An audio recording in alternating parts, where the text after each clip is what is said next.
लोकसभा निवडणुकीसाठी अवघ्या 3 महिन्यांचा कालावधी शिल्लक आहे। मात्र धुळे मतदारसंघात काँग्रेसचा उमेदवार कोण याचं उत्तर मिळालं नाहीये। उमेदवारीसाठी अनेकांकडून दावा सांगितला जातोय, मात्र मला उमेदवारी द्या, मी धुळे मतदारसंघ जिंकून दाखवतो असं म्हणत काँग्रेसचे नाशिक जिल्हाध्यक्ष डॉक्टर तुषार शेवाळे यांनी दंड थोपटले। तर काँग्रेस पदाधिकाऱ्यांकडून नाशिक, दिंडोरी आणि धुळे या तिन्ही लोकसभा मतदारसंघांवर दावा करण्यात आला। काँग्रेस पक्षाची विभागीय लोकसभा निवडणूक आढावा बैठक धुळे इथं झाली। यावेळी नाशिक विभागातील सर्व 8 लोकसभा मतदारसंघांबाबत आढावा घेण्यात आला।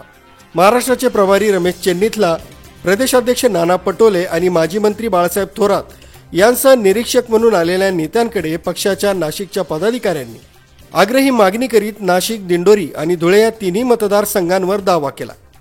नाशिकचे जिल्हाध्यक्ष डॉक्टर तुषार शेवाळे यांनी धुळे लोकसभा मतदारसंघात यंदा अतिशय अनुकूल वातावरण असल्यानं काँग्रेस पक्षाला निश्चितपणे यश मिळेल असा दावा केला। धुळे मतदारसंघाची विभागणी नाशिक आणि धुळे या 2 जिल्ह्यात झाली। नाशिकचे बागलाण, मालेगाव शहर आणि मालेगाव बाह्य असे 3 विधानसभा मतदारसंघ धुळे लोकसभा मतदारसंघात मोडतात।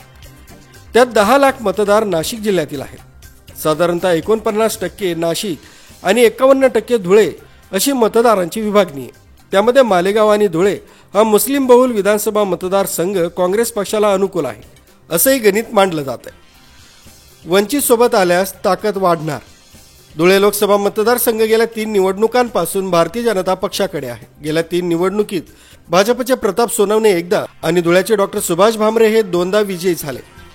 काँग्रेस पक्षाला इथे विजय मिळू शकला नव्हता। आगामी निवडणुकीत राजकीय समीकरणं बदललेली असून शिवसेना उद्धव ठाकरे गट आणि राष्ट्रवादी काँग्रेस शरद पवार गट एकत्र लढणार आहेत। त्यात वंचित सोबत महाविकास आघाडीची चर्चा सुरू असून वंचित बहुजन महाआघाडी महाविकास आघाडीत आली तर या मतदारसंघात ताकद वाढणार आहे। भाजपचा डाव यशस्वी होणार नाही।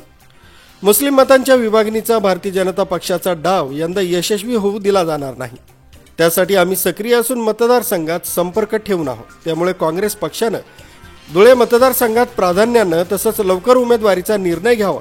त्यामुळे आम्हाला आत्मविश्वासानं निवडणुकीला सामोरं जाता येईल असंही डॉक्टर शेवाळे आणि अन्य पदाधिकाऱ्यांनी सांगितलंय।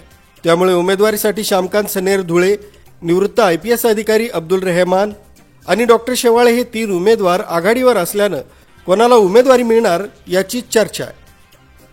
तुम्हाला काय वाटतं ते खाली कमेंट करून आम्हाला नक्की सांगा आणि आमच्या चॅनलला सबस्क्राईब नक्की करा।